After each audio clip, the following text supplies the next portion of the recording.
Muy buenas tardes a todos y todas quienes nos acompañan esta tarde en este encuentro tan importante sobre, valga la redundancia, la importancia y el significado del derecho a la reparación, organizado por la Oficina Regional para América del Sur del Alto Comisionado de las Naciones Unidas para los Derechos Humanos.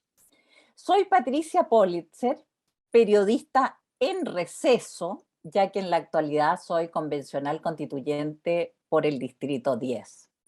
Pero en esta doble condición, agradezco sinceramente la invitación a animar, no me gusta decir moderar, creo que animar es mucho más entusiasmante y productivo, animar entonces esta actividad organizada especialmente, aunque no exclusivamente, para quienes integramos la Convención Constitucional, invitándonos a la reflexión sobre la relevancia de la reparación en materia de derechos humanos. Este encuentro se enmarca en el proyecto de asistencia técnica de la Oficina de Derechos Humanos de Naciones Unidas denominado Chile, los derechos humanos al centro de la nueva Constitución. Tremendo título. El Sistema de Naciones Unidas en Chile firmó este convenio con la mesa directiva de la Convención para brindar asistencia técnica a las y los convencionales que así lo requieran. La Oficina del Alto Comisionado de Naciones Unidas para los Derechos Humanos, en conformidad con su mandato de promoción y protección de los derechos humanos de los derechos humanos, estableció ya una cooperación especial con la Comisión de Derechos Humanos, la Comisión Inicial de Derechos Humanos de la Convención, y ahora esperan replicar este apoyo a la Comisión Permanente de Derechos Fundamentales en todos aquellos aspectos técnicos sobre el contenido de las obligaciones internacionales de Chile en materia de derechos humanos. En esta perspectiva, se prepararon una serie de documentos que resumen los estándares más importantes en derechos humanos y estos estándares todos estos documentos están disponibles en la página web del proyecto www.acnud.org/constitución. Pueden verlo ahí en el chat. El encuentro de hoy tendrá tres partes. En primer lugar, unas breves palabras de Jan Yarab, representante regional para América del Sur del Alto Comisionado de Naciones Unidas para los Derechos Humanos. Luego, Alan García nos presentará los estándares internacionales de derechos humanos en materia de reparación. Después de esa exposición, abriremos la conversación con tres destacados panelistas: Aide Oberreuter, Nancy Yáñez y el doctor Carlos Martín Beristain. Terminado el panel, destinaremos unos minutos a los y las constituyentes que quieran o hacer preguntas o algún comentario sobre el tema. Antes de dar el vamos, permítanme saludar a quienes nos acompañan a través de las redes sociales, a las distintas agencias, fondos y programas del Sistema de Naciones Unidas en Chile, a mis colegas convencionales y a sus equipos que pese a nuestras abultadas y agitadas agendas, se han hecho presente en esta conversación.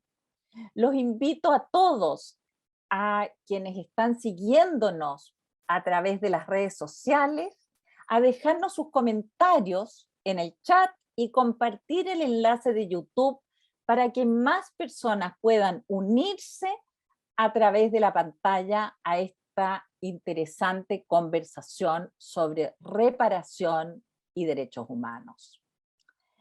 Los invito ahora a ver un breve video preparado especialmente para hoy, para continuar inmediatamente con las palabras de Jan Yarab, representante regional para América del Sur del Alto Comisionado de Naciones Unidas para los Derechos Humanos, quien introducirá el tema que hoy nos convoca.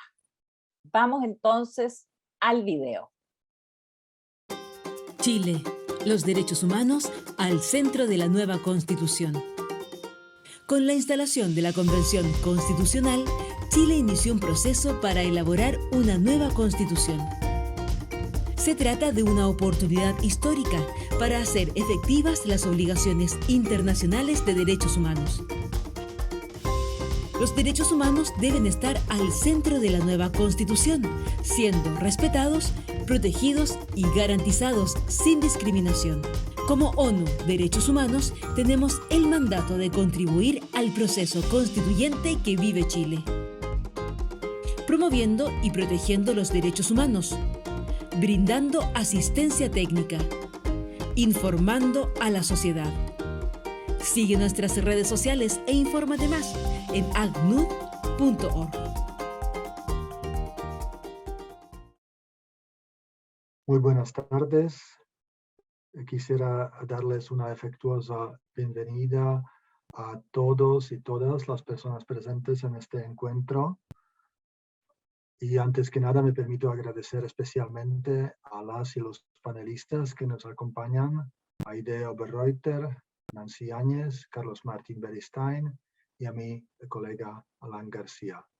También quisiera agradecer a Patricia Politzer, destacada periodista, hoy convencional constituyente, recientemente elegida para ejercer el rol de enlace transversal de los enfoques de derechos humanos, género y descentralización desde la Comisión de Sistema Político, que moderará el presente webinario, o animará, como lo dice. También agradezco a las y los convencionales presentes y a todas las personas que siguen nuestra transmisión. Para la Oficina Regional para América del Sur del Alto Comisionado para los Derechos Humanos y para mí es un privilegio contar con su participación y atención. La semana pasada se conmemoraron 2 años del inicio de las manifestaciones sociales más significativas desde la recuperación de la democracia en Chile. Hace 2 años, más de 1 millón de personas salieron a la calle a ejercer su derecho a la protesta y demandar condiciones de igualdad y dignidad. Desde aquel entonces se visibilizó una crisis de derechos humanos que dejó personas fallecidas, cientos de personas con trauma ocular, además de muchas otras heridas, personas detenidas o víctimas de violencia sexual.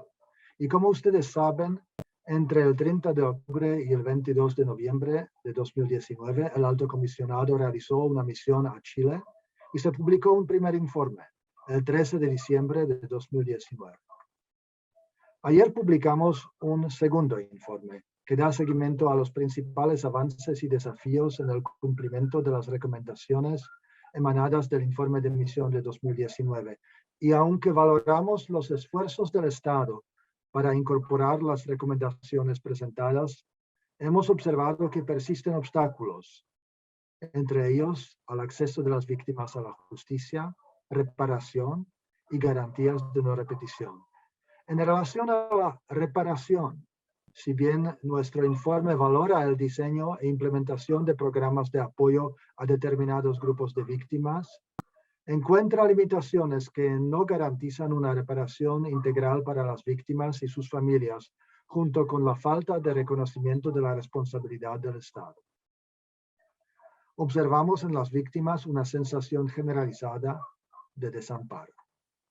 Lo anterior ha sido uno de los principales motivos por los cuales hemos decidido dedicar un webinario al derecho a la reparación, a lo que se suma la pesada herencia de la dictadura y la inacabada reparación de las víctimas de la misma, la gran deuda histórica de Chile hacia los pueblos indígenas y, por supuesto, la importancia concedida por la actual Comisión de Derechos Fundamentales y la Convención Constitucional al considerar la reparación a las víctimas de derechos humanos como un punto relevante en sus discusiones.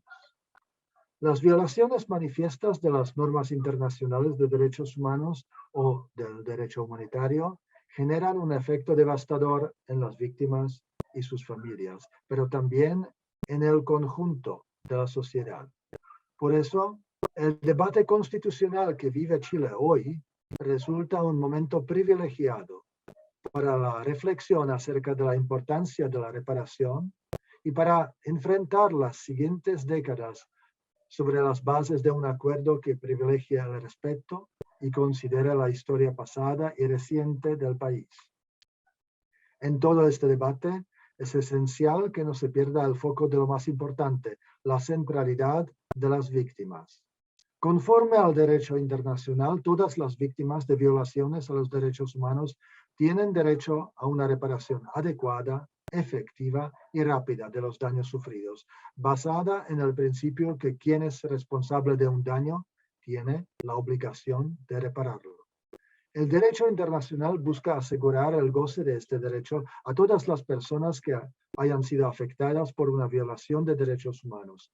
En esta línea, víctima es toda persona que haya sufrido daños, individual o colectivamente, incluidas lesiones físicas o mentales, sufrimiento emocional, pérdidas económicas o menoscabo sustancial de sus derechos fundamentales como consecuencia de acciones u omisiones que constituyan una violación manifiesta de las normas internacionales de derechos humanos. Cuando corresponda y en conformidad con el derecho interno, el término víctima también comprenderá a la familia inmediata, a las personas a cargo o personas a cargo de la víctima directa y a las personas que hayan sufrido daños al intervenir para prestar asistencia a víctimas en peligro o para impedir la victimización. Asimismo, una persona será considerada víctima con independencia de si el autor de la violación ha sido identificado, aprehendido, juzgado o condenado, y de la relación familiar que pueda existir entre el autor y la víctima. Las víctimas deben ser tratadas con humanidad y respeto de su dignidad y sus derechos humanos.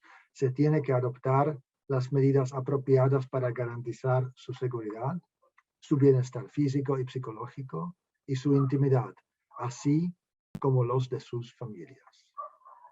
Habiendo compartido estas ideas claves para comenzar nuestro encuentro, esperamos que durante esta jornada podamos reflexionar en conjunto sobre el fortalecimiento del derecho de las víctimas de violaciones de derechos humanos para acceder a medidas reparatorias en la nueva Constitución. Asimismo, poner en valor el concepto de reparación como un elemento esencial de la idea de justicia, comprendiendo que se trata de un factor determinante para la convivencia y cohesión social, saludable y sostenible del país. Tenemos la convicción de que los derechos humanos son consensos mínimos para proteger la dignidad humana y que este encuentro nos dará luces para reflexión y seguir fortaleciendo los debates de la Convención Constitucional. Con esto termino mi presentación y entrego la palabra a la moderadora de este evento, Patricia Politzer. Muchas gracias por su atención. Gracias, Jan, por tus palabras. Debo decir que me duele escucharte. Me tocó vivir la dictadura con todo lo que esto significó y nunca pensé que íbamos a volver a tener el tema de los derechos humanos en el primer plano en nuestro país. Pero así es la realidad. Así que junto con agradecer las palabras iniciales e inspiradoras de Jan, quiero saludar ahora a Alan García, coordinador de la Unidad Legal y de Análisis de la Oficina en México del Alto Comisionado de Naciones Unidas para los Derechos Humanos. Alan, tienes 10 minutos para presentarnos algo bien facilito, ni más ni menos que las obligaciones internacionales contraídas por Chile al ratificar los diversos tratados internacionales de derechos humanos en materia de reparación.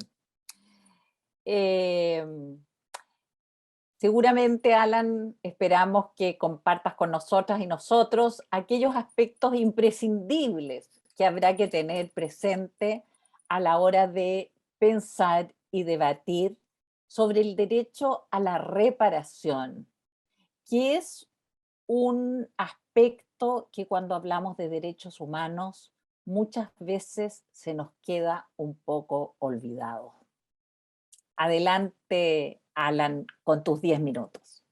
Gracias, Patricia. Muy buenas tardes y no tengo duda de que realmente el desafío que tengo yo comparado con el que tienen personas como tú en el constituyente es significativamente mucho más sencillo que este proceso tan inspirador, debo decirlo, que se está siguiendo desde toda América Latina, ¿no? Acerca de lo que está ocurriendo y está próximo a consagrarse pues en Chile como un proceso de renovación constitucional como el que han experimentado ya otros países de la región. Quiero también agradecer obviamente a la Oficina Regional para América del Sur del Alto Comisionado de Naciones Unidas para los Derechos Humanos por la gentil invitación. Es para mí un privilegio compartir este espacio con ustedes, pero particularmente con Carlos, Nancy y Aide como copanelistas esta tarde.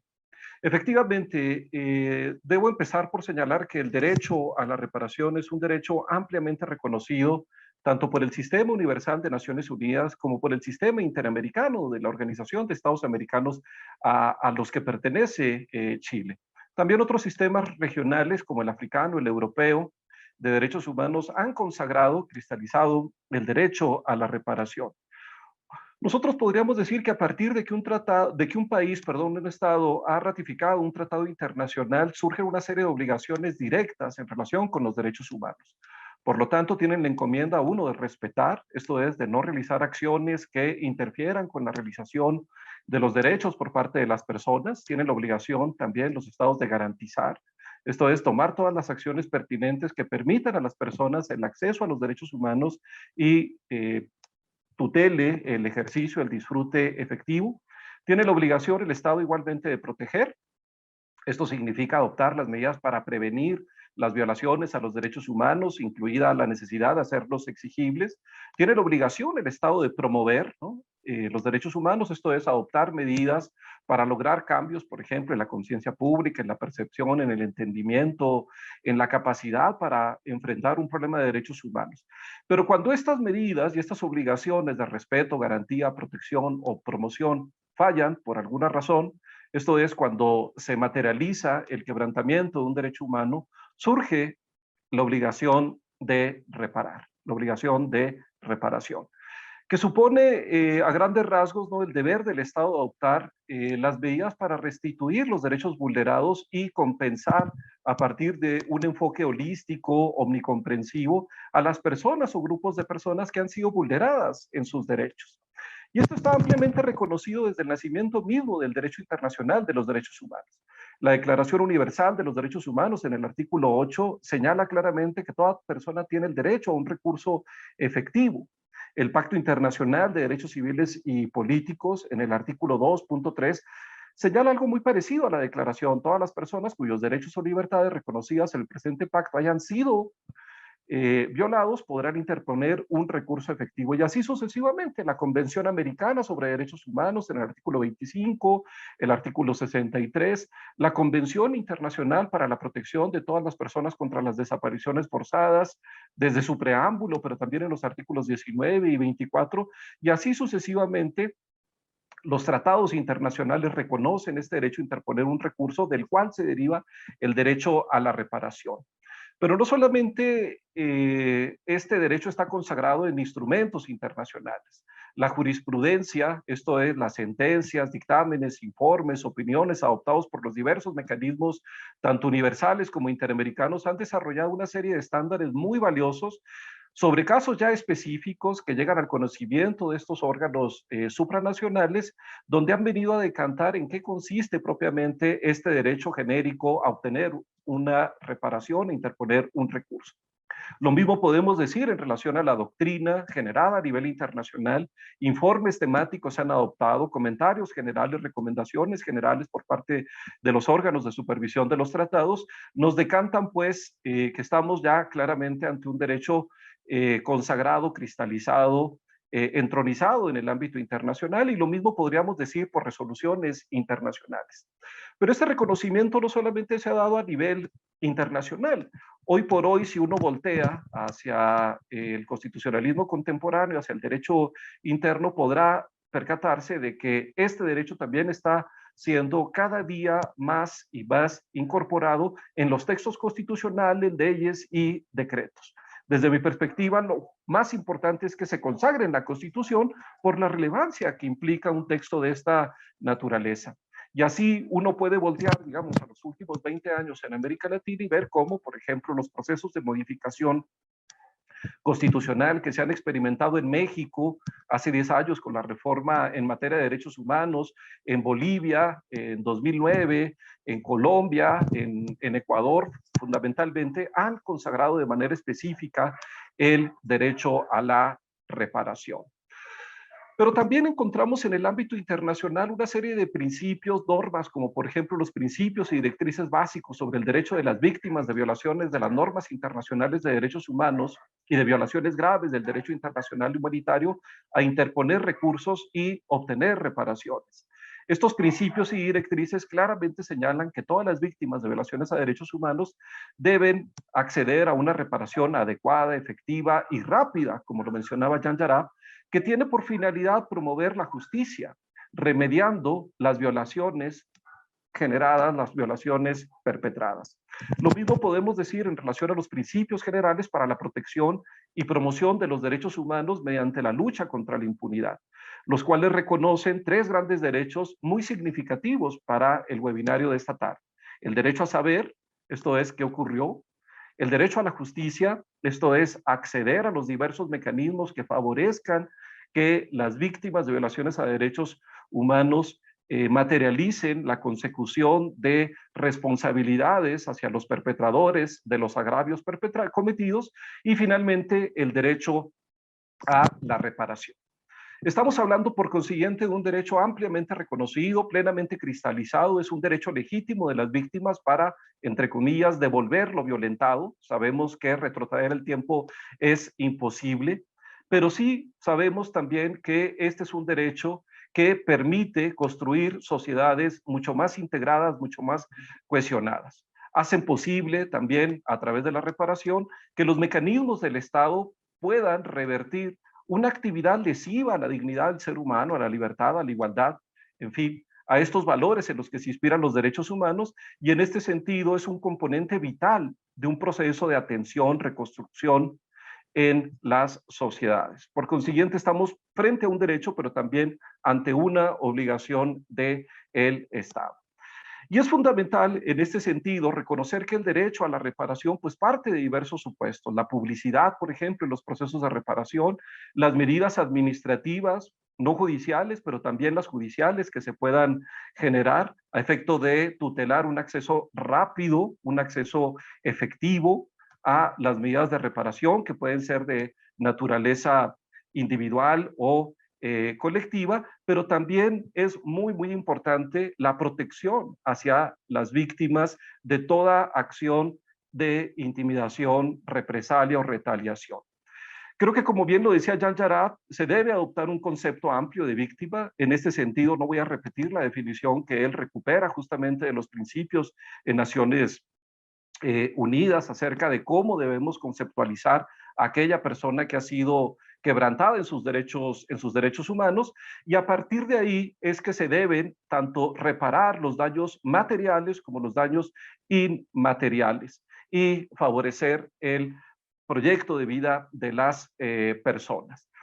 Finalmente, yo diría que toda política en materia de reparación debe diseñarse, aplicarse y supervisarse mediante procesos que incluyan la consulta y la participación de las víctimas. Para ellas es fundamental hacerse escuchar en ejercicios de esta naturaleza, pero también en los ejercicios futuros de construcción del andamiaje respectivo tendiente a asegurar un derecho a la reparación. Sabemos que hay múltiples desafíos: el contexto político, la voluntad política, la disponibilidad de los recursos, las dimensiones prácticas y operativas, la probidad estatal, la existencia de instituciones tendientes a salvaguardar el derecho a la reparación, pero también las barreras que existen en razón de la pobreza, la discriminación y las desigualdades estructurales. Todo esto tiene que superarse en los diseños, tanto constitucionales como legales y administrativos, tendientes a tutelar, reitero, el derecho a la reparación. Y en este sentido, la seguridad jurídica y la sostenibilidad debe tutelarse más allá de cualquier tipo de fluctuación política. Debe igualmente garantizarse una coordinación interinstitucional a cargo de las entidades responsables de la ejecución de las políticas reparatorias, sin la interferencia política que en muchísimas ocasiones contamina pues el carácter humanitario y la perspectiva de derechos humanos. Y como lo mencionaba, igualmente la seguridad de las víctimas y la confidencialidad de la información. Por tanto, las víctimas en todos estos procesos deben ser tratadas con humanidad, con respeto a la dignidad. Se debe promover la igualdad, la no discriminación, reconocer la interseccionalidad, adoptar una perspectiva de género, pero también un enfoque étnico-cultural, evitar la revictimización o victimización secundaria de las víctimas y garantizar, cuando ellas así lo dispongan, las víctimas me refiero, la interposición de recursos judiciales a nivel interno y a nivel internacional. El reconocimiento de las víctimas como titulares de derecho contribuye a que las víctimas se empoderen, a que se conviertan en un protagonista de la vida pública, y esta participación viene a legitimar cualquier ejercicio tendiente a reconocer y ejecutar el derecho a la reparación. Finalmente, indicaría que como componentes del derecho a la reparación a nivel internacional se contemplan varios: el derecho a la restitución cuando ésta sea posible, la indemnización económica, la rehabilitación, la satisfacción y las garantías de no repetición. Fundamentalmente, todas estas medidas con un enfoque transformador a efecto de evitar que las violaciones que dieron origen al agravio vuelvan a repetirse en el futuro. Siendo así, culmino mi participación reiterando pues que en el ámbito del derecho internacional hay un tesoro de conocimiento, de estándares, que ojalá permeen el trabajo de la Convención Constituyente en Chile a efecto de recuperar los más altos estándares y colocar a esa Constitución a la vanguardia, que inspire al resto de los pueblos de América Latina a retomar el importante derecho a la reparación en favor de todas las víctimas de violaciones a los derechos humanos. Muchísimas gracias. Muchísimas gracias, Alan. Cumpliste estrictamente con tus 10 minutos, así que puedo permitirme hacerte alguna pregunta y darte unos minutitos más. La verdad es que lo primero es que ya nos diste trabajo claro, es decir, la reparación debe estar en el texto constitucional en el que estamos empezando a trabajar. Pero te escucho y dices, bueno, aquí hay 3 derechos fundamentales en torno a este tema que están claramente consagrados a nivel internacional, que es el derecho a saber, el derecho a la justicia y el derecho a la reparación. Mi pregunta es, ¿cómo hacemos que esto que tú nos pides que quede consagrado en la nueva Constitución, a pesar de quedar consagrado, no sea letra muerta? Es decir, ¿cómo hacemos que después que se apruebe, que yo espero que se apruebe con el mismo 80% de votos con que se rechazó la Constitución actual cuando terminemos nuestro trabajo, después de ser aprobada, ojalá muy, muy mayoritariamente, viene todo un proceso de ajustar las leyes y las políticas públicas a la nueva Constitución? ¿Qué sugieres en esa etapa? Gracias, Patricia. Muy interesante la pregunta que me formulas. Si cabe una sugerencia, yo diría que efectivamente es importante uno consagrar el derecho, hacer una definición amplia de víctima, establecer ciertos principios sobre los cuales debe tutelarse y asegurarse el respeto al derecho a la reparación. Esto es el principio de integralidad, el principio de enfoque diferenciado, una reparación adecuada, rápida, diligente, etcétera. Y la institucionalidad que se va a encargar de asegurar, pues, de manera efectiva el ejercicio de este derecho. Creo yo que si se mueve el proceso constituyente sobre la base de estas 4 premisas, ¿no? Entendiendo que una constitución en esencia consagra normas de carácter general, abstracto, en fin, y no es una ley, hay ciertas funciones que tendrán que precisarse en las leyes y en los reglamentos o decretos respectivos, pero creo que si hay una buena base constitucional sobre la base de estas 4 premisas que he mencionado, mayores perspectivas de éxito, ¿no? Podríamos visualizar. Ahora bien, yo tampoco descartaría que para asegurar ya propiamente la implementación, ¿no?, de este dispositivo constitucional, que ojalá termine por reflejarse en el texto respectivo, yo tampoco descartaría que se establezca un régimen temporal para la emisión de la legislación secundaria y para la creación de esa institucionalidad, ¿no? Y finalmente, un régimen de asignación de recursos económicos, porque sabemos que hay medidas de reparación que no necesariamente tienen un costo económico, pero hay otras que sí, ¿no? Y hay que hacernos cargo de esa bolsa, ¿no?, en un contexto de recursos limitados, a efecto de que el tema económico financiero no vaya a ser al final del día, en un momento de recesión económica como el que muchos países están viviendo, o de contracción de los mercados, un pretexto para inhibir la asignación de recursos a esta institucionalidad, pero sobre todo las medidas específicas, individuales o colectivas, que terminarán recibiendo las víctimas. Aquí la clave es hacer de toda víctima un beneficiario sobre la base de beneficios que sean transformadores, redignificantes hacia las personas que han sido agraviadas en sus derechos humanos. Muchas gracias, Alan, por tus palabras que sin duda nos han dejado un marco muy claro para dar paso al panel central de esta conversación. Te reitero los agradecimientos a nombre de nuestros anfitriones en la Oficina del Alto Comisionado de Naciones Unidas para los Derechos Humanos. Muchísimas gracias. Gracias a ustedes, Patricia.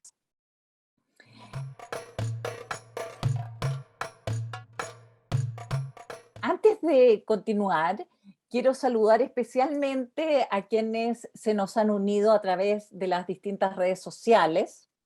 Con seguridad están ahí numerosos integrantes de lo que hemos llamado la bancada constituyente de YouTube, que son muchísimas personas que cada vez que pueden han estado pendientes de la convención, siguiendo atentamente tanto los debates de las comisiones como las intervenciones de los constituyentes en la convención misma. Así que les doy un gran saludo y agradezco que nos acompañen esta tarde.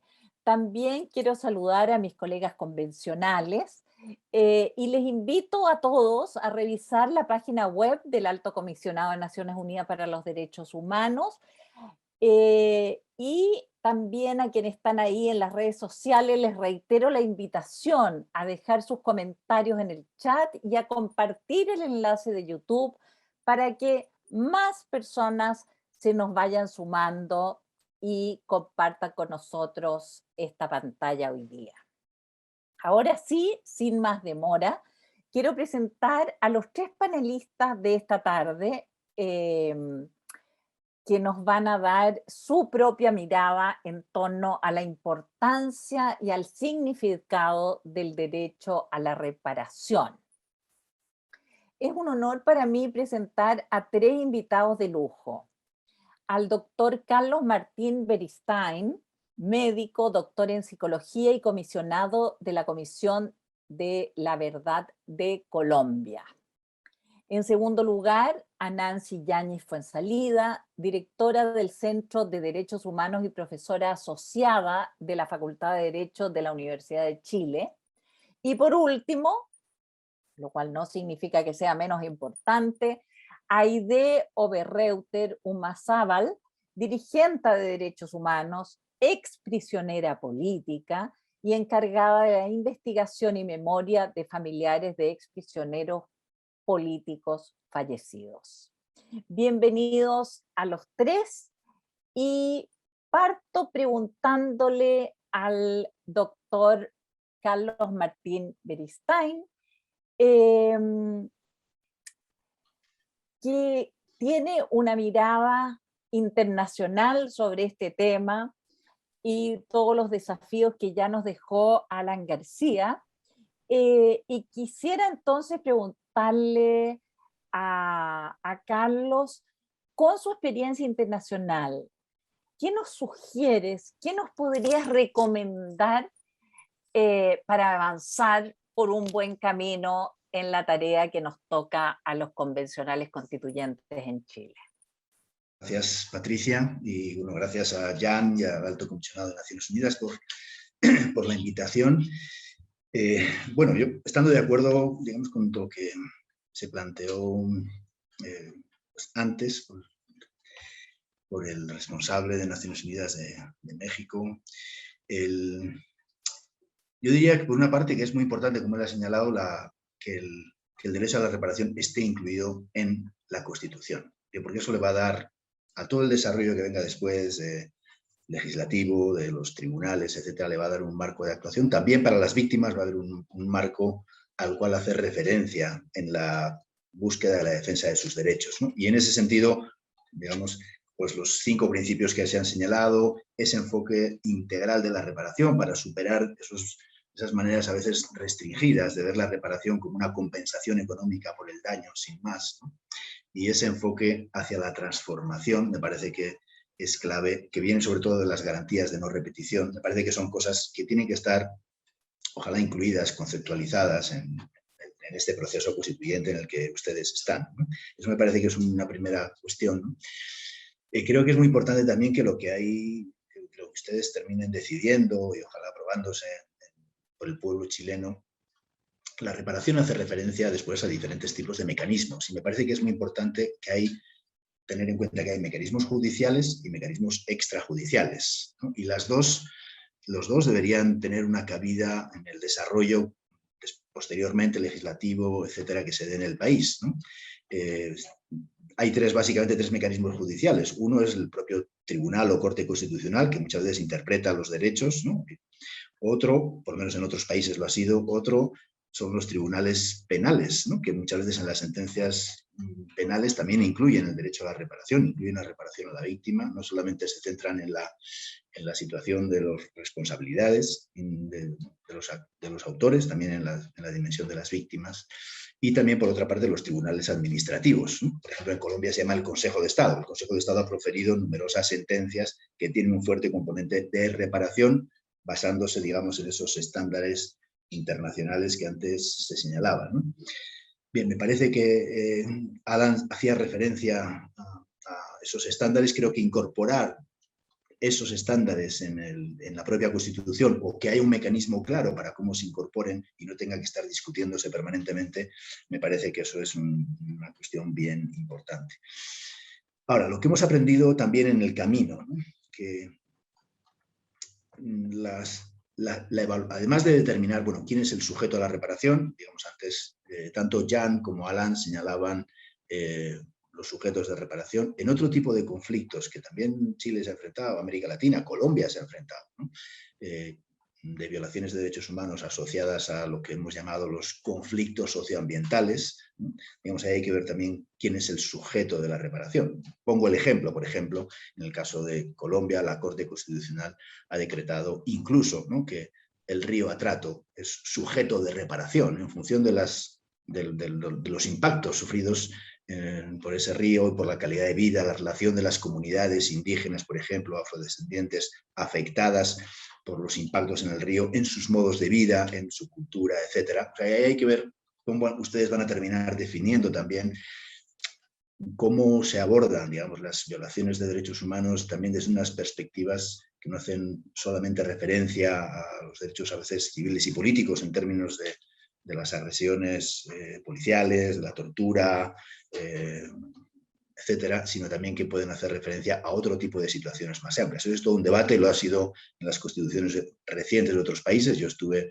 parte también de la discusión en el caso de Ecuador, pero me parece que también en el caso de Chile, pues muy probablemente eso será un aspecto que haya que abordar en algún momento, ¿no? Creo que eso es parte también de cómo se incorpora frente a ese otro tipo de conflictos socioambientales también una perspectiva de la reparación que no sea pues una remediación ambiental a la baja, que es lo que ha pasado muchas veces en la mayor parte de los casos y de los países, ¿no? Eso me parece que son cosas como a considerar. Yo diría que también hay una cuestión clave, ¿no? Que por lo menos para que ustedes la discutan, ¿no? Y es que se necesitan unas formas independientes de evaluación del daño, porque cuando uno habla de la reparación, tiene que haber mecanismos de evaluación del daño. Ha habido países, por ejemplo, yo he trabajado también, por ejemplo, en el caso de México, uno de los problemas que ha tenido México durante muchos años es la falta de independencia de los servicios periciales que tienen que hacer la evaluación del impacto, por ejemplo, de casos de tortura, ¿no? Entonces, si quien evalúa esos casos resulta que es parte de la misma institución que detuvo a la persona, ¿no? que produjo la tortura, pues obviamente esos mecanismos no tienen la independencia. Creo que la independencia de los mecanismos de evaluación del daño y de la implementación de la reparación es una cosa que es muy importante considerar, ¿no? Porque si no es muy fácil que la reparación termine pues viéndose más como una herramienta más de lo judicial solamente o de, digamos, de las políticas de un determinado país o de un determinado gobierno, etc. Creo que introducir elementos de independencia en los mecanismos de evaluación del daño, y yo diría por otra parte también en las instituciones encargadas de llevar a cabo la reparación, porque uno de los problemas que hemos visto en muchos países es que quien tiene que llevar a cabo las medidas de reparación a veces es la propia institución del Estado, pero tiene que hacerlo con una lógica de reparación, ¿no? Con una lógica diferente, que respete la dignidad de la víctima, que le ofrezca excusas, que dignifique a la víctima en ese proceso, no solamente que cumpla, digamos, de manera formal determinadas acciones, ¿no? Y eso supone integrar una lógica de derechos humanos en determinadas medidas de reparación, sea de reconocimiento, sea de la verdad, sea de la compensación económica, sea de la dignificación o sea de la no repetición. Entonces creo que ese creo que es otro elemento importante. Y también creo que hay que introducir, dado que la reparación se da en contextos de una relación muy asimétrica, ¿no? Entre los responsables de las violaciones o el propio Estado como tal y las víctimas, ¿no? A veces de ámbitos, a veces de extracción social, yo qué sé, pobre, a veces son incluso estigmatizados ciertos sectores, poblaciones, etcétera. Hay una relación muy asimétrica, ¿no? Y creo que la reparación debe ser vista como la restauración de una relación entre las víctimas y el Estado, ¿no? De forma que esa asimetría de poder no se siga manteniendo en estos procesos. Eso tiene, por ejemplo, un ejemplo práctico, ¿no? Lo que hace de la reparación algo reparador no es solamente el hecho de que exista una medida, el nombre de una calle, por ejemplo, en el nombre de la víctima.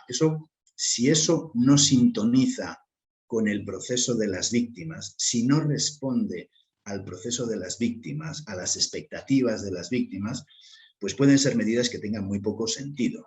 Entonces creo que es muy importante el criterio de la participación de las víctimas en el diálogo sobre la implementación de las medidas de reparación. Me parece que es muy importante, porque es lo que hace que algo sea reparador o no, no depende solamente de la medida en sí, sino depende del proceso alrededor de la medida. Entonces, cómo las víctimas participan en ese proceso, no son solamente objeto de reparación, sino son sujeto de esa reparación. Eso me parece que es un criterio muy importante. Y para terminar, por plantear algunas de las cosas que me parecen que son claves. La reparación, lo que es reparador se define en el cumplimiento, ¿no? En la práctica, ¿no? Porque uno puede tener a veces una buena sentencia, un buen reconocimiento teórico de un acuerdo, etcétera, ¿no? Pero lo que hace de la reparación algo realmente efectivo es el cumplimiento. Y eso es una especie como en general, de agujero negro en la mayor parte de los casos, ¿no?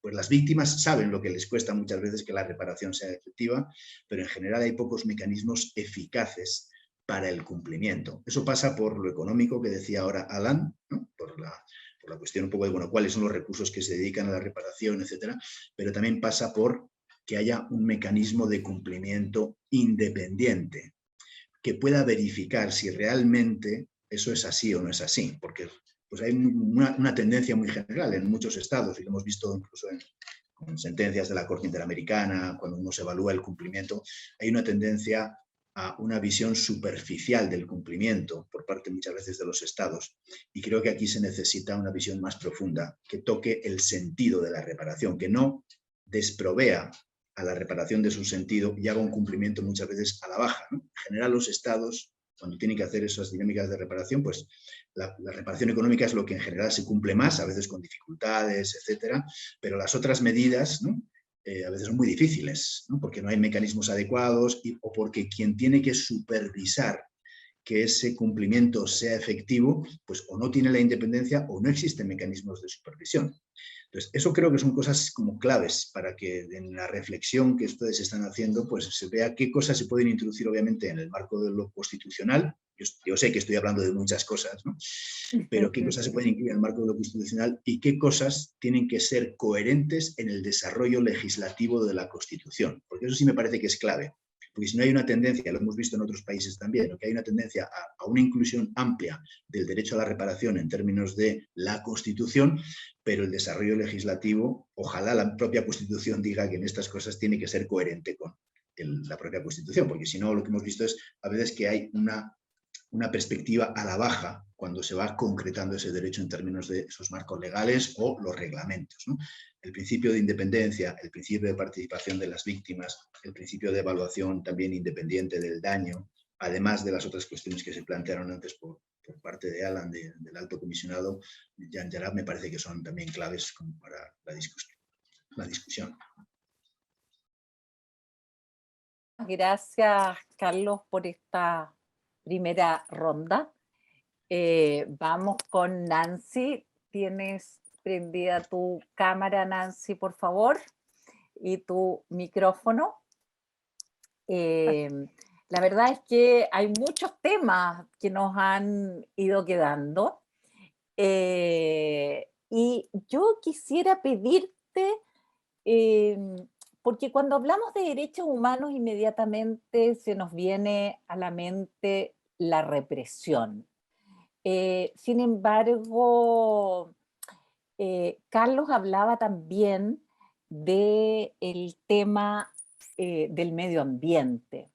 Y en ese sentido, la verdad es que en Chile tenemos algo que a mí me parece francamente obsceno, que tenemos zonas que llamamos zonas de sacrificio, es decir, zonas donde se viola a vista y paciencia de todo el mundo y de manera masiva en esa zona los derechos humanos de esas personas. Con el foco de la reparación y mirando hacia el futuro que puede marcar la nueva Constitución, Nancy, ¿cómo ves tú la posibilidad de reparación en los distintos ámbitos? Pero te pido que no dejes afuera este ámbito de las horrendamente llamadas zonas de sacrificio.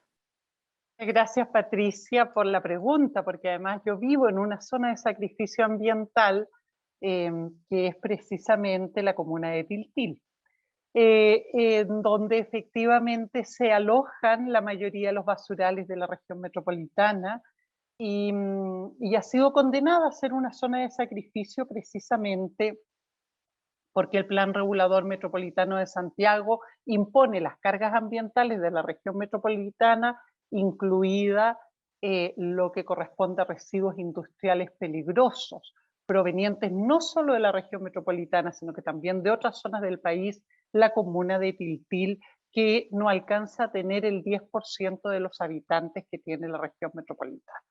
Entonces, no cabe ninguna duda que la referencia es relevante porque cuando hablamos de reparación nos referimos, uno, a distintas situaciones de violación de derechos humanos que, como bien se señaló precedentemente, no solamente tiene que ver con violación de derechos civiles y políticos o las graves violaciones de derechos humanos ocurridas en el marco de las dictaduras militares o gobiernos autoritarios, o incluso en el contexto del ejercicio de la protesta social, sino que estamos hablando de derechos de cómo la reparación se hace efectiva respecto de víctimas de derechos humanos que han soportado de forma desigual las cargas ambientales, como el caso que tú nos planteas, o la circunstancia de la vulneración histórica de los derechos humanos de los pueblos indígenas, por ejemplo, en nuestro país, y que evidentemente, tal y como Jan nos señala, requieren de reparación. La reparación es una obligación que tiene el Estado. Chile ha contraído esta obligación porque ha ratificado una multiplicidad de instrumentos en materia de derechos humanos que así lo contemplan.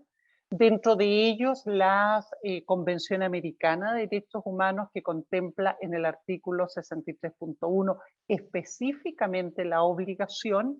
Y esto es interesante porque el sistema interamericano, incluso por medio de su jurisprudencia, ha determinado que la obligación de reparación que contrae el Estado no puede verse limitada por la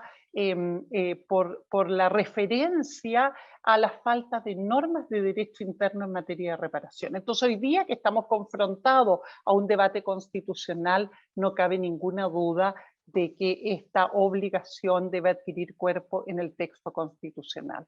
Pero en ese mismo marco hablamos de que la reparación debe ser in integrum, entonces debe considerar las particulares consecuencias de la vulneración.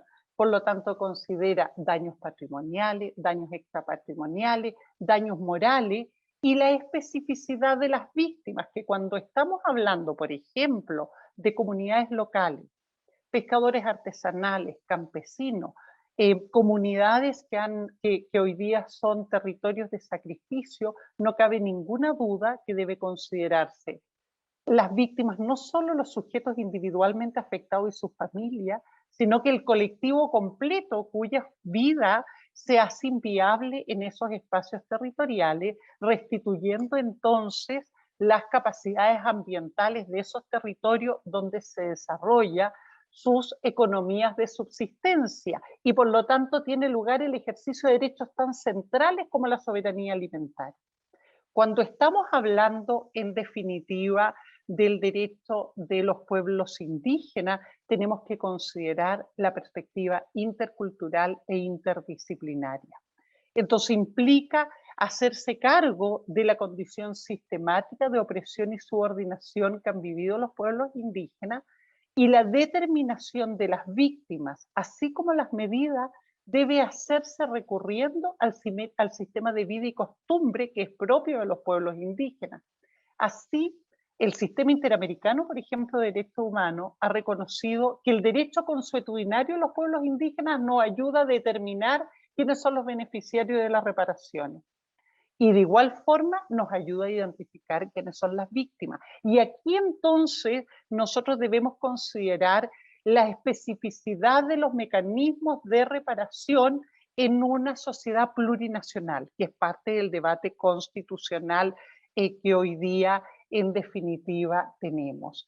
Dentro del marco de las reparaciones básicamente que implican daños materiales a pueblos y comunidades locales afectadas en sus derechos humanos, está el poder reparar la circunstancia de desplazamiento ambiental, la pobreza y la pérdida de los medios de subsistencia, la reparación de los gastos en que han incurrido las personas para denunciar y reivindicar esos derechos, porque finalmente cuando se generan vulneraciones respecto a los derechos humanos, se acentúa la condición de asimetría de la que nos hablaba recientemente, en la presentación anterior, ¿no? Estas condiciones de asimetría que finalmente hacen que el acceso finalmente a la justicia se vea limitado no solo por problemas estructurales que ya presenta el problema de acceso a la justicia, sino que también por la vulnerabilidad económica y de recursos políticos y de incidencia que tienen en definitiva las personas afectadas. Entonces, hablar de reparación supone generar mecanismos adecuados para el acceso a la justicia de quienes han sido finalmente víctimas de estos derechos. En Chile nos obliga a pensar en un defensor del pueblo, y un defensor del pueblo con amplias competencias para conocer de todo el catálogo de derechos humanos, pero al mismo tiempo de poder garantizar el acceso a la justicia por parte de las víctimas. Pero también nos impone la obligación de medidas administrativas, ¿no? Como se señalaba, comisiones de verdad, ¿no? Mecanismos, los sitios de memoria, ¿no? Por medio de los cuales se restablece la convivencia democrática quebrada por la vulneración de derechos humanos. Quiero concluir, para no monopolizar el uso de la palabra, en cuáles son las obligaciones específicas de la reparación respecto de pueblos indígenas. El sistema interamericano ha considerado la garantía de los derechos territoriales de los pueblos indígenas, identificación, demarcación, titulación, rehabilitación y saneamiento de las tierras ancestrales, mecanismos eficaces de reclamación de la tierra, derechos de consulta y consentimiento, estudios de impacto ambiental para evaluar los daños en los territorios, entrega de suministros de agua, particularmente ahí donde se han colapsado las fuentes de agua en las comunidades producto del extractivismo, el reconocimiento de la personalidad jurídica de las comunidades y la abstención del Estado de imponer mecanismos de personería jurídica que finalmente generan divisiones y socavan la cohesión interna de las comunidades, reemplazando las instituciones propias, garantizar la participación política, el acceso a la educación conforme a la educación propia y por lo tanto a la educación bilingüe, pero también a la educación intercultural, de modo que se garanticen políticas de educación que permitan competir en igualdad de condiciones con el resto de la sociedad civil, ¿no? Con el resto de la comunidad política.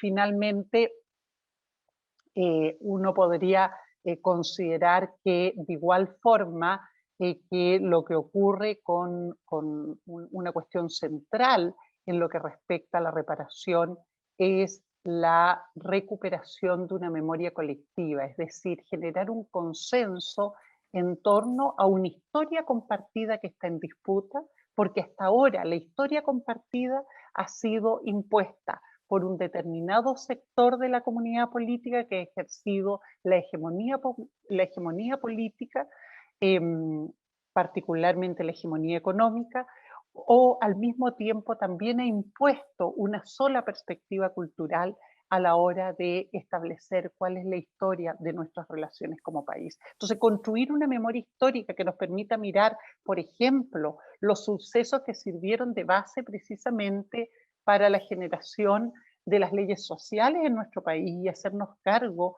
de la vulneración masiva de derechos humanos ocurrida contra el movimiento obrero en Chile, las violaciones de derechos humanos en tiempos de dictadura, pero al mismo tiempo las violaciones de derechos humanos generadas por instituciones estatales como el CENAME, ¿no? U otras instituciones que han estado a cargo de niños, niñas y adolescentes en condición de vulnerabilidad y en donde han perdido la vida, han sido torturados y flagelados miles de niños bajo custodia del Estado. La situación de los presos de la revuelta o hechos históricos como los que involucran al pueblo chileno afrodescendiente víctima del esclavismo, del esclavismo del siglo XVI al XIX y que hoy día siguen siendo discriminados en nuestra comunidad política, incluso en el marco del proceso constituyente, excluido de los escaños reservados. Gracias, Nancy. Y vamos ahora a nuestra tercera panelista, Aide Oberreuter. Aide, espero que tengas prendida ya tu cámara y tu micrófono. Ahí ya te veo. Estás sin micrófono todavía. No, ahora estoy con micrófono. Ahora sí, perfecto.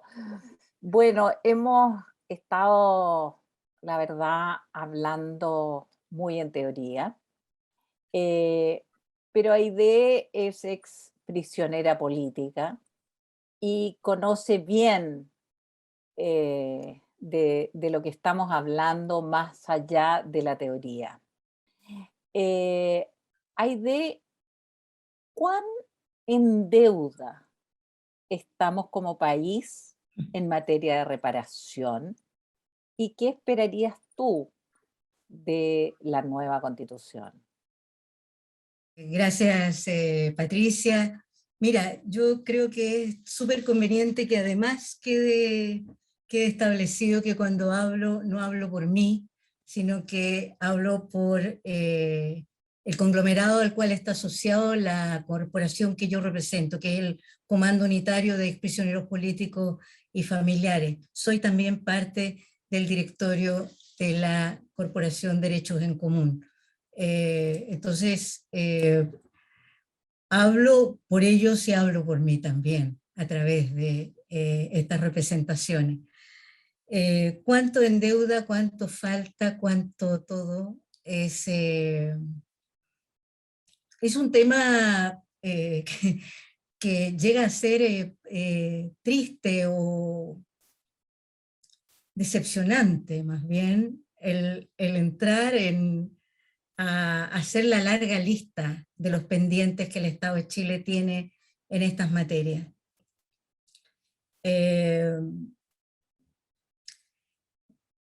Desde nuestra perspectiva, el Estado de Chile tiene una larga tradición de no concurrir a la reparación de las víctimas de violación a los derechos humanos. En el caso de las víctimas sobrevivientes de la dictadura civil-militar entre el 73 y el 90, el principal obstáculo es la alta falta de voluntad política para establecer una adecuada política de reparación.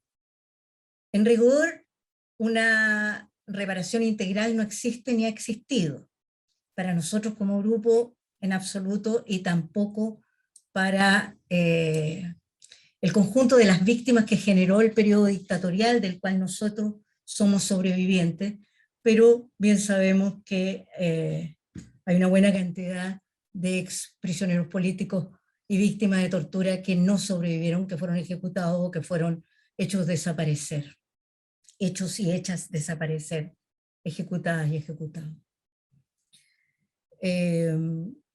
Entonces, lo que tenemos es un esfuerzo mínimo por satisfacer ciertas prestaciones de salud que están contenidas dentro de la lógica Price que ha establecido el país, y un bono reparatorio que se argumenta cumple con el objetivo de la pensión. ¿Cuánta sintonía encuentro yo en las expresiones que han vertido los expositores que me han precedido, digamos, ¿no? En el sentido de que la tendencia es muy fuerte a intentar resolver el tema poniendo, ojalá, además, todo lo más austera y simbólicamente una cantidad de dinero sobre la mesa, y con ello considerar que la misión del Estado respecto de la reparación está resuelta. Estos mínimos avances, sin embargo, logrados a pesar del Estado, y más bien por la lucha de las organizaciones sobrevivientes y organizaciones en general de derechos humanos, son las que han permitido que se instituya una mínima cuestión que interpretamos más como un fenómeno de contención social que como una genuina voluntad de profundizar la democracia a través de la reparación. Porque entendemos la reparación desde un concepto integral, una reparación que efectivamente contempla aspectos simbólicos y aspectos materiales, y que en muchos sentidos, por ejemplo, el reconocer la dignidad que nos asiste y que nos fue de alguna manera silenciada durante la dictadura, convirtiéndonos en ratas en habitantes de Covacha, en delincuentes, en terroristas. Esa dignidad de luchadores sociales que hicimos nuestra aportación sustantiva a la lucha antidictatorial es algo que aún está en deuda. Otra cosa es que permanentemente se nos ve como una suerte de lisiados, una suerte de ciudadanos de un grado menor también, en el sentido de que se habla y se interpreta lo que nos ocurre sin hablar con nosotros, sin considerarnos sujetos. Entonces, uno de los casos más grotescos son el que después de 13 años el Estado de Chile haya convocado a una comisión de verdad sobre la prisión política y la tortura, y que después de recoger nuestros testimonios, entregados todos por la búsqueda de verdad y justicia, se nos impusieran 50 años de silencio. Y lo que es peor, se nos impusieran 50 años de silencio sin jamás habernos consultado nada, sin nosotros haber firmado un documento al respecto, sino que nos tuvimos que notificar una vez que apareció publicada la ley en la cual se establecía que 50 años de silencio regirían para nuestros testimonios, impidiendo con ello que esos testimonios quedaran a disposición de los tribunales y por ello pudiéramos avanzar sustantivamente en materia de verdad y de justicia, al menos de los tribunales. No hubo un órgano continuador tampoco. Siempre se habló por nosotros, en circunstancias que nosotros hemos estado no vivos solamente, no sobrevivientes solamente, sino que hemos estado siempre activos, organizados y proactivos y propositivos. Siempre hemos sido un sector social que ha buscado el diálogo y la propuesta, y se ha manifestado sistemáticamente también para denunciar el silencio en el cual nos mantuvieron en la postdictadura. Durante la dictadura, Patricia, durante la dictadura se nos mandó a callar, claro, porque éramos molestos, porque éramos peligrosos, porque éramos contrarios a las ideas que se estaban estableciendo. Pero tristemente en la postdictadura también se nos mandó a callar. Y entonces el seguir hablando ha sido una materia de gran dificultad. Hemos dicho muchas veces que queremos el levantamiento de los 50 años de silencio en conjunto con un sistema que permita proteger la privacidad de aquellos que prefieren mantener su información en reserva. Sin embargo, incluso hemos ingresado más de un proyecto en el legislativo al respecto. Sin embargo, ahí estamos. Ahora, en segundo lugar, como sobrevivientes agrupados en el Comando Unitario y con la colaboración de abogados y abogadas de derechos humanos, confeccionamos un proyecto de ley de reparación integral que cumple con los estándares internacionales a los que el Estado está obligado. Ha estado en el escritorio de al menos 2 de los últimos gobiernos, sin ninguna intención de impulsarlo concretamente. La falta de cumplimiento con la reparación debida a todo este mundo de gentes que, en mi caso particular, ya que me preguntaste a mí en lo particular, acá me tomo para mí esta parte y digo, yo tenía 19 años para el golpe, hoy día calzo casi 70 años, y aquí estamos todavía. Entonces, ni ha sido oportuna, ni ha sido adecuada, ni ha sido rápida, ni ha sido efectiva, en fin. Como dice el relator Salvioli sobre la verdad, la justicia, la reparación y las garantías de no repetición, reparación que no es oportuna no es reparación, ¿no? La falta de cumplimiento con la reparación debida es un problema de protección a la democracia. Además, el daño que se hace con una violación de los derechos humanos tiene un efecto que se proyecta sobre el entorno de las víctimas, sobre la sociedad en general, y que se prolonga a generaciones sucesivas. Tiene, por tanto, un carácter de daño permanente que se proyecta en el tiempo. El silencio sobre los hechos es un contribuyente fundamental de la impunidad. La impunidad, entendiéndose como la falta de castigo adecuado por los hechos, tiene consecuencias tremendas sobre cualquier comunidad política. Produce un efecto disuasivo y opresor sobre la capacidad de actuar políticamente para transformar la realidad, sobre la capacidad de actuar políticamente y profundizar la democracia más allá de los limitantes actuales. La impunidad genera un beneficio político directo en las agendas autoritarias en cualquier país. Aide, Principios políticos que en general están detrás en estas cosas son, obviamente, respecto de el rol que deben jugar los derechos humanos. El título de este webinario lo señala con toda claridad, la centralidad de los derechos humanos, y en ello los 5 pilares que ya han sido mencionados: la verdad, la justicia, la memoria, reparación, la garantía de no repetición. Yo creo que hasta ahí por ahora. gracias, Aide. La verdad es que el tiempo siempre es un tirano. Entonces quiero Otro más. proponerles una segunda ronda, pero al revés. Partiendo por Aide y terminando por Carlos. Les pido que sean breves porque nos quedan menos de 15 minutos, se supone. Aide, la verdad es que tu exposición fue muy clara en términos de que la deuda que tenemos en materia de reparación y por lo tanto de justicia es enorme. Y tú señalabas muy claramente que más allá de cualquier factor, lo que faltó aquí fue voluntad política. Y en esa perspectiva quiero preguntarte si en este proceso constitucional que está en marcha, este proceso que se abrió como un camino para superar la profunda crisis política y social que vive el país, si tú percibes que en este nuevo rumbo que debiera tomar el país, ¿habrá voluntad política real? ¿Tienes esa esperanza? Tanto es así, Patricia, que hemos puesto todas nuestras energías en el diálogo constituyente, razón por la que estamos presentes hoy día aquí y profundamente agradecidos de este espacio, porque ya tenemos suficiente experiencia, 40 años de viejo orden, que no ha sido capaz de atender, de prestar atención, de considerarnos sujetos de derecho.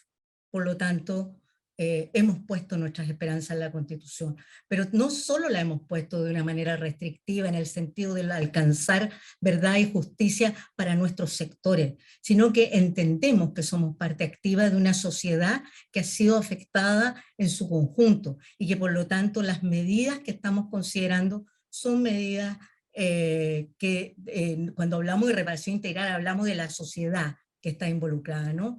Es evidente que en este proceso se reafirmarán los derechos humanos fundamentales a los que Chile está obligado, eso es parte de la base, ¿no? Pero además debe entenderse que el ejercicio de la democracia no consiste simplemente en no ser vejado en los derechos fundamentales, sino que además el ejercicio libre y seguro y la capacidad de influir en la toma de decisiones individual y colectiva.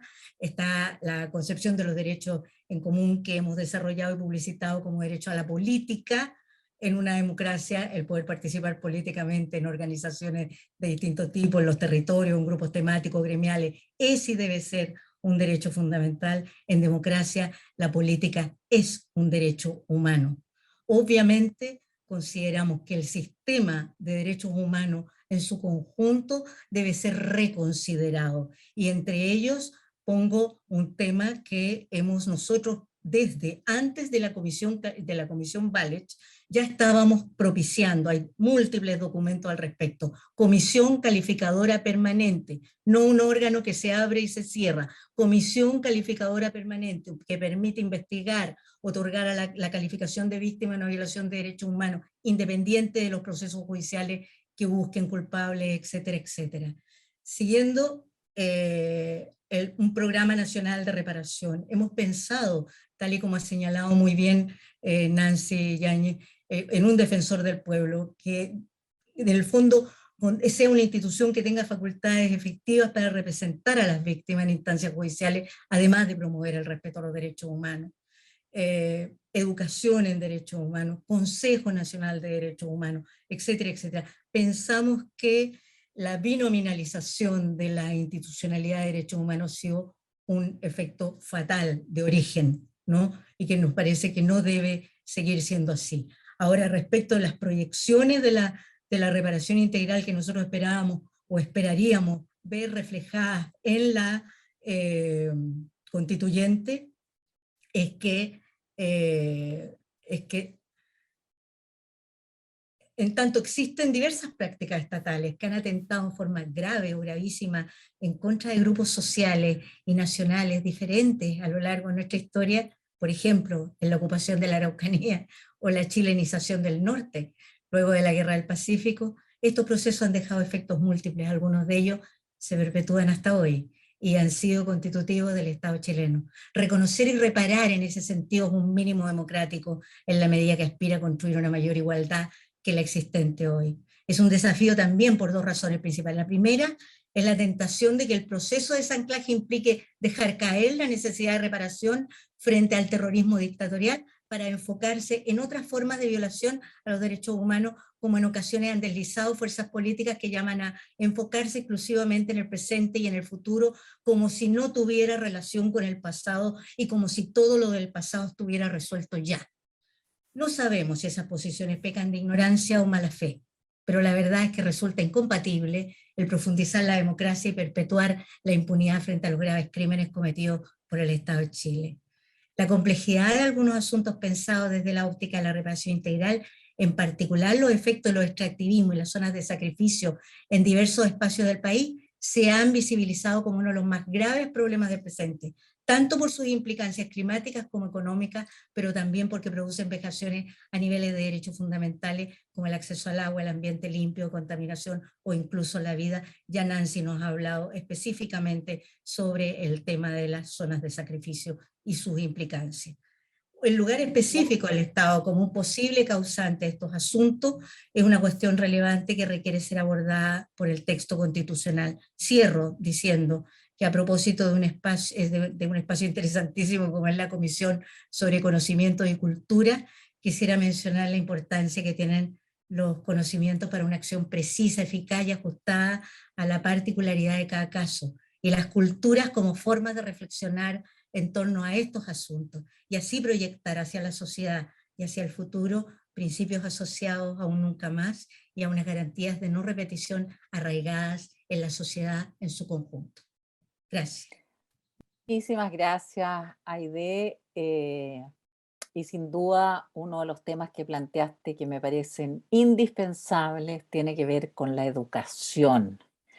Es decir, yo quisiera, y lo he planteado en otros momentos, que no hubiese ningún joven, ningún niño, ningún joven que terminara el cuarto medio sin conocer a fondo nuestra historia y nuestra deuda en estas materias. Confiemos en que logremos cambiar el rumbo y vayamos hacia allá. Nancy, no sé si puedes prender tu cámara y tu micrófono, ahí está. Nancy, tú nos hablabas de, pusiste énfasis en tu presentación inicial en los pueblos originarios. La verdad es que a mi juicio uno de los temas impactantes en términos de invisibilización de nuestra sociedad que ha quedado en evidencia de manera brutal en estos primeros meses de trabajo de la Convención Constitucional es precisamente el de los pueblos originarios. Son muchos los sectores invisibilizados en nuestro país, pero el de los pueblos originarios es realmente dramático. Y cuando tú escuchas los testimonios de los constituyentes de escaños reservados, estamos prácticamente terminando los discursos iniciales de cada uno de nosotros y nosotras, escuchar los testimonios de los representantes de los pueblos originarios es realmente muy, muy conmovedor. Quisiera preguntarte, y te ruego también que seas breve por el tiempo, ¿tú crees que el país está preparado para para llegar a lo que tú decías de establecer de verdad una plurinacionalidad con derechos efectivos en términos territoriales, de impacto ambiental de sus territorios, y crear una nueva memoria colectiva, una memoria histórica que podamos compartir realmente todos y todas en nuestro territorio? Muchísimas gracias, Patricia, por la pregunta. La verdad que yo creo que no tenemos margen a ese respecto, ¿no? Hay un consenso, como tú bien lo has señalado, que da cuenta de la violación sistemática de los derechos de los pueblos indígenas y de la invisibilización de esta situación. Entonces, lo primero que uno constata es que efectivamente nosotros vivimos en Chile un escenario de colonización que afecta a los pueblos indígenas y sus miembros y que se expresa, entre otras cosas, en la negación de los abusos cometidos por el Estado de Chile. Ni siquiera nos estamos remontando tenemos que remontarnos al periodo de la conquista, ¿no? Nosotros tenemos la particularidad que la ocupación de los territorios se efectuó en el proceso republicano chileno, por medio de la acción del Estado de Chile destinada a ocupar militarmente los territorios, confiscar las tierras, y como resultado de eso se generaron condiciones de exterminio de los pueblos indígenas, de exterminio físico y cultural, como claramente Aide lo señalaba. Entonces, en ese escenario, evidentemente no cabe duda de que si es que el Estado de Chile pretende lealtad de los pueblos indígenas respecto al modelo de Estado, y si finalmente, en definitiva, el Estado de Chile quiere reivindicar los principios democráticos que conforman la convivencia pacífica en un Estado respetuoso de los derechos humanos, no puede hacerlo sin los pueblos indígenas. Y por lo tanto no puede sino reconocer la condición de pueblo de estos pueblos premunidos del derecho a la libre determinación, por lo tanto, a tener control sobre los territorios en los cuales ha tenido lugar el desarrollo de sus culturas y de sus modelos civilizatorios y el que pretenden transmitir a sus futuras generaciones. Lo otro es genocidio, es el exterminio de estas culturas, y ello constituye incluso un crimen internacional. Entonces, nosotros de alguna manera hemos naturalizado la situación de vulneración de los derechos de los pueblos indígenas en Chile, al punto que hay determinados sectores que piensan de que no hay, de que nuestro país no tiene cabida, en nuestro país no tienen cabida el reconocimiento pleno de los derechos de los pueblos indígenas. Yo creo que tenemos oportunidades a partir del reconocimiento de los tratados históricos suscritos por el propio Estado de Chile con el pueblo Rapa Nui, con el pueblo mapuche, incluso las mismas normas del Tratado Ancón, y hay un ejercicio frustrado de verdad histórica que fue la Comisión de Verdad Histórica y Nuevo Trato, convocada durante el gobierno del presidente Lagos, que desafortunadamente fue desatendida tanto por el gobierno del presidente Lagos como por todos los gobiernos que le sucedieron, ¿no? Siendo un esfuerzo tremendamente interesante de construcción de una memoria histórica que al menos podría servirnos de base para iniciar la discusión. Muchísimas gracias, Nancy. Realmente muy interesante, y como tú dices, no tenemos margen. O sí, o sí. Creo que lo importante es cuánto nos vamos a demorar en ese proceso, ¿ah? Y ojalá podamos llevarlo adelante con fluidez y rapidez. Muchas gracias. Carlos, te pido si puedes prender tu cámara y tu micrófono. Ahí estás, gracias. Carlos, voy a apelar a tu condición de doctor en psicología para preguntarte qué pasa cuando falla no solo la justicia, sino también una parte tan importante de ella como es la reparación. ¿Qué pasa en términos colectivos? ¿Qué pasa con las nuevas generaciones? Sé que no es la pregunta más fácil y para responderla muy rápida, pero ya estamos pasados en el tiempo. Te ruego me perdones, es el tiempo y no yo el que te limita. Yo creo que pasa cuando la reparación no se tiene en cuenta, no se reconoce, no se lleva a cabo, ¿no? No tiene en cuenta no solamente el derecho como tal, sino el cumplimiento, que me parece que es el punto fundamental. Bueno, la gente se queda en la cuneta de la historia, ¿no? Ahí hay una marginación social, una reproducción de las condiciones de marginación social, muchas veces en las que las víctimas ya estaban, ¿no? Tu historia no cuenta, ¿no? Lo que a ti te ha pasado no cuenta, social, políticamente, o de otra manera, ¿no? Porque ahí hay un concepto de dignidad que está en el centro de la reparación, ¿no? La dignidad, el reconocimiento de la dignidad, el reconocimiento al buen nombre, la superación de las condiciones a veces asociadas a esa exclusión del otro, que pasan también por esa psicología, ¿no? Por el estereotipo del otro, ¿no? A veces como el enemigo, o como el revoltoso, o como el indígena, o ¿no? El marginal, ¿no? Y me parece que la reparación es un aporte significativo, primero al reconocimiento de la dignidad de la gente, ¿no? Y no se puede construir la democracia sin basarse en el reconocimiento de la dignidad de las víctimas y el reconocimiento de sus derechos como tal.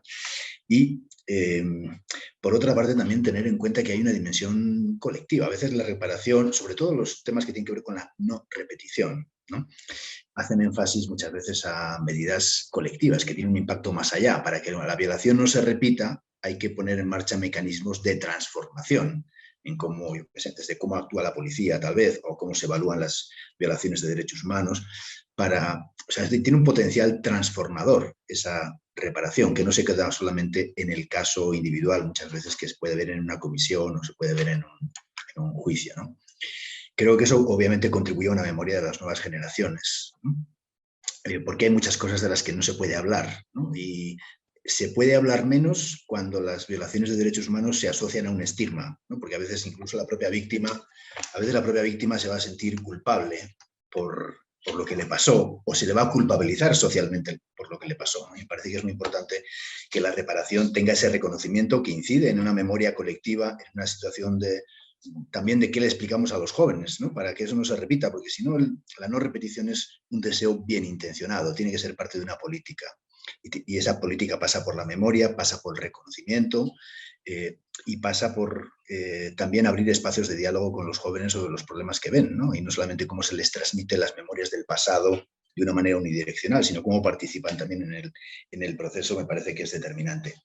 Sabemos que psicológicamente también la reparación, que he dicho antes, es más reparadora cuanto sintoniza con el proceso de las víctimas, y eso supone consultarlas, escucharlas, para ver qué es lo que es realmente reparador para ellas, ¿no? Y no tener una visión estereotipada desde fuera. Y eso pasa porque en esos mecanismos de cumplimiento las víctimas participen, ¿no? Si hay una comisión de investigación, si hay una comisión de valoración en la Defensoría del Pueblo, en cualquier otro lugar, me parece que es determinante también que haya espacios de participación de las víctimas, porque esto es lo que puede poner un puente en ese abismo a veces entre cómo se diseña una política y cómo las víctimas sienten que sus procesos son atendidos, en este caso por el Estado, o son reconocidos.